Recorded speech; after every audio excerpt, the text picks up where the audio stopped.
Bismillahirrahmanirrahim. Assalamu alaikum students.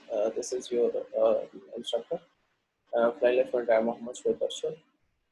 तो आज का जो हमारा लेक्चर है that is basically a demo lecture and it's the procedure of how to get inducted in Pakistan Air Force. Yesterday हमने जो discuss किया था that was how to join Pak Navy. और उससे पहले subsequently we were discussing about how to join army in different branches. तो navy की तकरीबन हमने कल सारी ही इंडक्शन का जो प्रोसेस है वो एक क्लास के अंदर कवर कर लिया था और आज जो है हम पाकिस्तान एयरफोर्स में इंडक्शन का जो प्रोसेस है वो देखेंगे और उसके लिए सबसे पहले तो ज़रूरी है कि आप ये जो वेबसाइट है www.paf.gov.pk इसको जो है वो अपने लैपटॉप से कंप्यूटर से ओपन करें और ओपन करने के बाद आपने इसको स्क्रॉल करना है। मतलब आपने थोड़ा सा नीचे की तरफ जाना तो वो ऑटोमेटिकली जो पहला टैब इनका आता है ना वो कैरियर्स इन पाकिस्तान है। फिर उसके बाद सब्सिक्वेंटली ट्रेनिंग है, फिर उसके बाद डिफरेंट एक्टिविटीज़ जो कि आप परफॉर्म कर सकते हैं और चेयर ISSB जो इनकी स्पेशल सर्विसेज विंग कहलाती है वो भी मौजूद है। फिर उसके अलावा मतलब ISSB भी जो है वो आप कह सकते हैं कि they are qualified by the SSG और the army unit that is there in Chirag. लेकिन ये है कि after that they are recruited back in Pakistan Air Force और उनको एक स्पेशल ब्रांच अलॉट की जाती है that is ISSB. लेकिन उनकी जो पेरेंट ब्रांच है that remains the same. खाली उनका यूनिफॉर्म वगैरह थोड़ा सा डिफरेंट कर दिया जाता है और उनकी जो जॉब डिस्क्रिप्शन है वो थोड़ी सी चेंज होती है। ओके, तो फिर उसके बाद ये हम सबसे नीचे जाएंगे। जब हम सबसे नीचे जाएंगे ग्राउंड पर तो उधर देखेंगे यहाँ पे ना कुछ कैरियर्स और ट्रेनिंग और लाइफ इन PF वगैरह मेंशन है, साथ में कुछ मीडिया की चीज़ें और अबाउट इसके ये टैब्स हैं। अच्छा, तो अब हम यहाँ से अपना जो requisite जो टैब है हम उस पे जाएंगे दैट इज आज हम डिस्कस करते हैं how to get inducted as an officer और देखते हैं हम फर्दर इसमें कहाँ तक जा सकते हैं। माशाल्लाह ये सर जिब्रान है and he is looking very cute in this picture. I sir माशाल्लाह वैसे ही बहुत क्यूट हैं तो मैंने सोचा कि क्यों ना सर को जो है वो थोड़ा सा अप्रिशिएट करके जब अपनी इस वीडियो में ये मेरे एक रिस्पॉन्ड में रह चुके हैं। तो ये फिर इसके बाद यहाँ से हम जाएंगे जनरल ड्यूटीज पायलट की तरफ और ये है जी फ्लाइट लेफ्टिनेंट वली, माशाल्लाह is a very important person.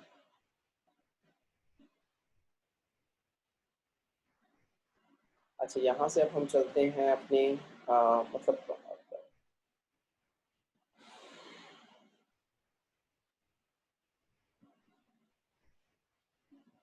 ये जो करंट इंडक्शन है उसके बारे में बताया क्योंकि आजकल जो है वो पाकिस्तान में कोविड-19 की सिलसिले में लॉकडाउन हुआ था तो इसलिए ये सारी जो इंडक्शन थी वो रुकी हुई। अच्छा, यहाँ से हम जाएंगे। अब ये आप देखेंगे कि उस पेज ने हमें रिडायरेक्ट कर दिया है डायरेक्टली टुवर्ड्स www.joinpf.gov.pk। ओके, यहाँ से अब हम जाते हैं ये यू कैन सी के डिफरेंट टैब्स हैं, home, career opportunities, training institutions, induction, selection centres, galleries, contact. Training institutions में हम जाते हैं। अगर हम इसको फर्दर करते हैं तो ये हमें बेसिकली बताएगा एलिजिबिलिटी क्राइटेरियाज क्या क्या। थोड़ी सी ये साइट डिफरेंट आप कह सकते हैं कि है इन रिस्पेक्ट ऑफ हमने लास्ट साइट विजिट की, थोड़ी सी मिसमैनेज्ड है, लेकिन ये है कि चलें लेट्स सी हम कहाँ पे जो है मतलब एज एंड अप होते हैं after clicking the eligibility criteria. Let's go for eligibility criteria. Okay, तो ये सबसे पहले चीज़ हमें बता रहे हैं कि इंडक्शन के लिए जो एलिजिबिलिटी क्राइटेरियाज हैं उसमें nationality Pakistani citizen, marital status married, unmarried, minimum educational qualification and experience should be as specified below against each category, age as specified below against each category, 5 years relaxation in upper age limit granted to all categories, wide establishment vision SROs 586 1-99 dated 18th of May 1999.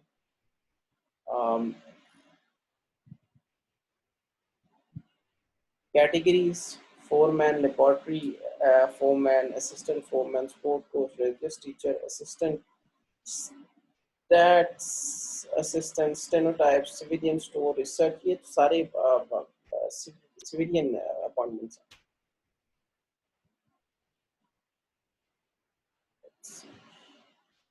कि जो appointments हैं.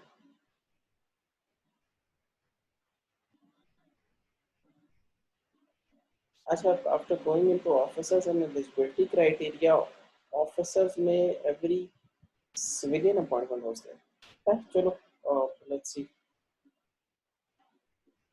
We'll go back and we see qualification,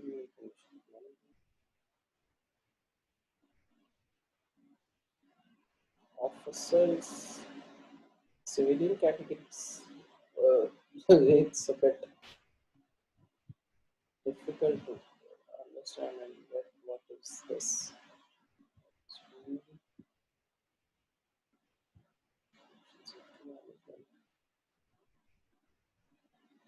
अच्छा चलें, ये एक important चीज़ है कि air force में ब्रांचेस कौन कौन सी हैं.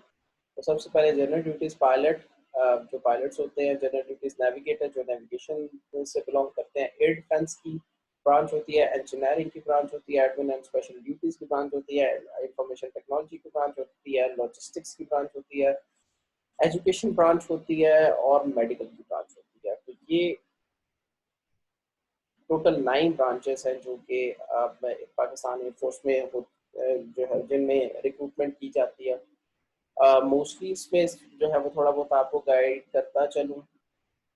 जो पायलट्स की इंडक्शन होती है वो एक स्पेसिफिक प्लॉट होती है. जो नेविगेशन होती है वो मोस्ट ऑफ द टाइम जो पायलट्स परफॉर्म नहीं कर पाते उनको जो है वो मतलब उनको फर्दर फ्लाइंग स्टॉप करके नेविगेशन वाली साइड पे भेज दिया जाता है.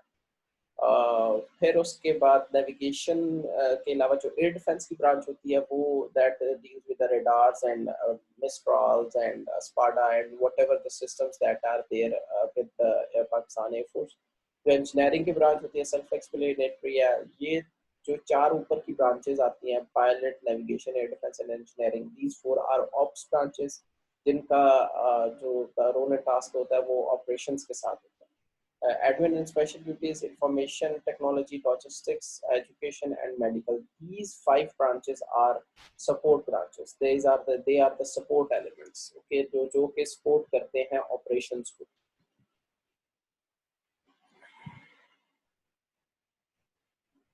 और इसके अलावा चलें हम देखते हैं अब नेक्स्ट. उसके अलावा हम और क्या रैंक स्ट्रक्चर पढ़ लेते हैं थोड़ा. मोहम्मद इब्राहिम हमें ज्वाइन करना चाह रहे हैं. Let's accept his request that he can join. अच्छा, इसके बाद ही रैंक स्ट्रक्चर में जो ऑफिसर्स हैं हम सबसे नीचे से स्टार्ट करूँगा. जो पायलट ऑफिसर है उसका जो रैंक होता है वो 1 स्टार होता है. जो फ्लाइंग ऑफिसर होता है उसका रैंक 2 स्टार होता है. जो फ्लाइट लेफ्टिनेंट होता है इसका रैंक 3 स्टार होता है. जो स्क्वाड लीडर होता है that comes with a flower. और विंग कमांडर होता है that comes with a flower and a star. Group captain होता है उसका that comes with a flower and 2 star. Air commodore होता है उसके फ्लावर पे जो है ये स्वॉर्ड्स बनी हुई होती हैं और कम्स विद 1 स्टार. एवीएम जो होते हैं वो एयर वाइस मार्शल दैट उसके जो फ्लावर होता है उसके ऊपर सेम वही स्टार बना होता है. और दो जो स्टार्स होते हैं वो होते हैं. फिर जो एयर मार्शल होता है उसकी जो फ्लावर होता है उसके ऊपर वैसे ही शॉर्ट्स बनी होती हैं. 3 स्टार मेंशन होते हैं. फिर उसके अलावा जो एयर चीफ मार्शल होते हैं उनका जो फ्लावर होता है उसके ऊपर 2 स्वॉर्ड्स बनी हुई होती हैं. और आगे if you count they are 1 2 3 4 stars. फिर उसके बाद से एयरमैन को अगर आप देखें तो एयरमैन का ये होता है. लेकिन अभी हम सिर्फ और सिर्फ इस क्लास में will specifically discussing about the officers. और फिर इसके बाद हम चलते हैं promotion. Promotion policy is governed by a personnel branch. So, air headquarters and may be revised from time to time after approved by the CS. Suitability of officer promotion is based on the following guidelines. Overall performance during service, clearance of respective promotion examinations, experience of command appointment staff and command post reports, disciplinary disclosures, medical fitness and security clearance, service courses. Officers are promoted to the next higher rank, keeping in view their service performance, medical history, command and staff appointments, and service courses. A number of service courses are offered to officers wherein a wide range of subjects related to command and staff appointments are taught. These courses are as follows: basic staff course, junior command and staff course, senior command and staff. These are the three main career courses जो कि जो है वो perform किए जाते हैं इन Pakistan air force. और फिर उसके बाद प्रोफेशनल कोर्सेज, ये कैरियर सर्विस कोर्स या कैरियर कोर्सेज हो गए, तो ये professional courses, arrow engine courses, foreign courses और प्रोफेशनल ट्रेनिंग। इसमें जो मेन कोर्स आते हैं वो मतलब फॉरेन से रिलेटेड, अगर आप यू वेंट अब्रॉड तो व्हेन यू गो अब्रॉड तो वो जो मेन कोर्सेज होते हैं वो काफ़ी जो है वो इम्पोर्टेंट कोर्सेज होते हैं जो कि कैरियर के हिसाब से बहुत अच्छे समझे जाते हैं।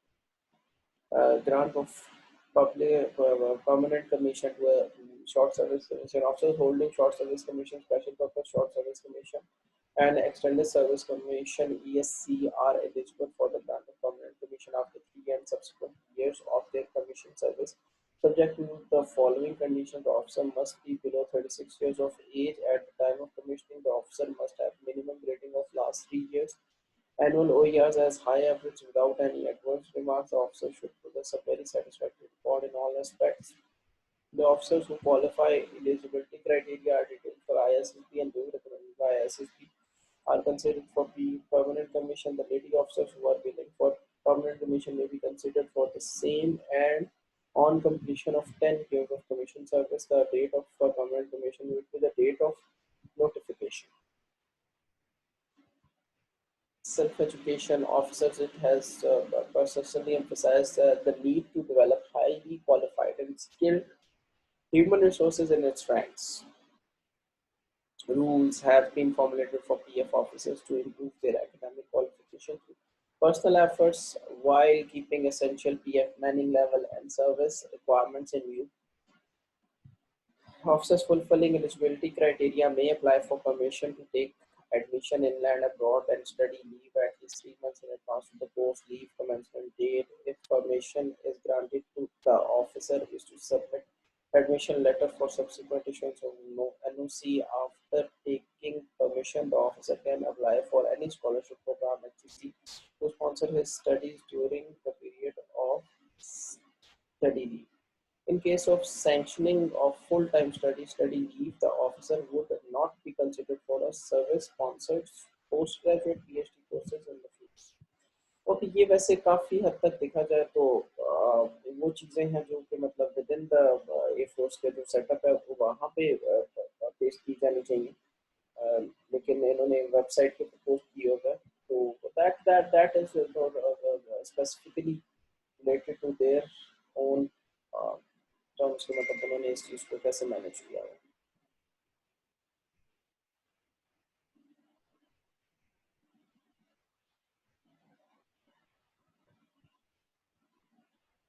अच्छा, let's go in this induction officers bar. अभी हाँ प्रॉब्लली शायद उन्होंने ये स्टॉप किया हुआ है, जिसकी वजह से जो इंडक्शन का ये ऑफिसर्स बार है ये ओपन नहीं हो रहा। सिलेक्शन सेंटर्स, जो जितनी भी इंफॉर्मेशन है regarding recruitment that can be easily accessed from the selection centres: Ahmedabad, Faisalabad, Hyderabad, Karachi, Lahore, Mianwali, Multan, Peshawar, Quetta, Rawalpindi, Sukkur and Nawabshah. These are the 12 selection centers that PF has all over Pakistan, जहाँ से जो है वो इनिशियल उसकी रजिस्ट्रेशन आप करवा सकते हैं. And once you get the registration across, you can easily go for the initial test. और हाँ, यहाँ पे इम्पोर्टेंट चीज़ ये है कि जो इनिशियल टेस्ट की प्रेपरेशन है वो आपको किसी भी अच्छे इंस्टीट्यूशन से या किसी भी अच्छे इदारे से जो आप समझते हैं कि वो अच्छा है, उससे आप जो है वो इनिशियल की प्रिपरेशन करें, बिकॉज ये बहुत नेसेसरी होता है कि हम लोग समझते ये है कि यार जो होगा देखा जाएगा। ऐसा होता हो नहीं सकता। रीज़न के जब आप प्रिपेयर नहीं करेंगे किसी भी अपने टेस्ट के लिए तो उसका जो रिजल्ट होता है वो अनसेटिस्फैक्टरी ही रहता है। So to get the satisfactory result or to pass with good flying colors, you need some guidance and coaching. और ये वो इदारा USSGDP जो पिछला अरसा 3 साल से अ, इस फील्ड के अंदर जमा हुआ है और इस फील्ड को बेहतरीन तरीके से जानता है। मैं I was contacted by one of the members of USSGDP Academy. उन्होंने मुझे अप्रोच किया और I started delivering these lectures.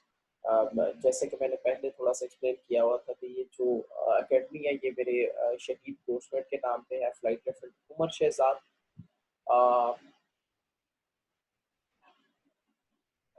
His aircraft strike the Jamrood Hills back in 2017, and he got martyrdom. So I took on this step that I should join USSGDP group, and I should perform well in making more, I would say, future leaders for Pakistan Air Force, Pakistan Army, and Pakistan Navy to take on this tiring job because it is rewarding as well as it is fruitful for everyone who thinks he is potent enough to be at an officer level in all the armed forces. So thank you so much for listening to me so patiently. Take care of yourself uh, and do like and share USSGDP page and join the group as well as the WhatsApp group. Uh, इस WhatsApp group में गाहे बगाहे induction से related जितने भी documents होते हैं, जितने भी इंपॉर्टेंट क्वेश्चंस होते हैं वो शेयर किए जाते हैं। तो you guys should join USSGDP group on WhatsApp। और जैसे मैंने एक दफ़ा पहले भी एक्सप्लेन किया था कि जो USSGDP है इसका मकसद पैसे बनाना नहीं है, इसका मकसद है लोगों को गाइड करना।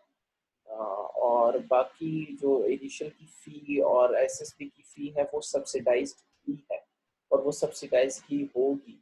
क्यों? क्योंकि मेरी डिस्कशन हुई थी जो ऑनर्स हैं उनके साथ, उन्होंने कहा था कि हम इसको एज कमाई का ज़रिया नहीं रखेंगे, हम इसको totally based on the performance. जैसी स्टूडेंट्स की परफॉर्मेंस होगी और इसके अलावा जिस तरह से मतलब स्टूडेंट की कैपेबिलिटी देखते हुए हम स्कॉलरशिप्स भी ऑफर कर रहे हैं। बिकॉज अगर जो स्टूडेंट है वो कैपेबल इनफ है लेकिन वो एक पुअर फैमिली बैकग्राउंड से बिलोंग करता है, तो वो चीज़ें जो है वो एक एप्लीकेशन के अंदर to the principal Umar Shahzad academy के नाम आप एक एप्लीकेशन टाइप करें, वो टाइप करके आप सेंड करेंगे तो you will get the subsidised rate of for the academy. और ये जो पैसे हैं और यू कैन से कि जो आपकी फ़ी है, ये जो फ़ी है ये बेसिकली आप सबमिट तो उमर शहजाद एकेडमी के नाम करवा रहे हैं और ये किसी की पॉकेट में नहीं जाएगी। ये जो फ़ी होगी ये स्ट्रेट अवे जो डेवलपमेंट प्रोजेक्ट्स हैं जो उमर शहजाद एकेडमी से रिलेटेड जो भी डेवलपमेंट प्रोजेक्ट्स होंगे ये डायरेक्टली उन प्रोजेक्ट्स पे लगाई जाएगी। चूँकि ये एक कार्य खैर है, रीज़न कि इससे बहुत से लोग इन फ्यूचर कमिंग मुस्तफ़ीद हो सकेंगे। तो आप तमाम लोगों से ये इल्तमास है कि फ़ी के मामले को रखते हुए जहन में इस एकेडमी से रिलेटेड कोई भी बात या कोई भी चीज़ आपको अगर पिंच कर रही हो फ़ी से रिलेटेड कि मतलब आपको फ़ी देनी पड़ेगी या आपको जो है वो आपसे पैसे लिए जाएंगे, तो हाँ आप फ़ी देंगे लेकिन वो फ़ी नहीं होगी, वो कंट्रीब्यूशन होगी for the future upcoming lot और future upcoming officers, airmen and soldiers of Pakistan, Army, Navy, sailors of Pakistan, Navy, airmen of Pakistan, air force, इन सब की जो डेवलपमेंट के प्रोजेक्ट्स हैं उनके ऊपर जो ये पैसे हैं वो लगाए जाएंगे। तो take care of yourself, अपना ख्याल रखिएगा। This is flight lieutenant Mohammad Shoaib Arshad, I am signing off and Allah.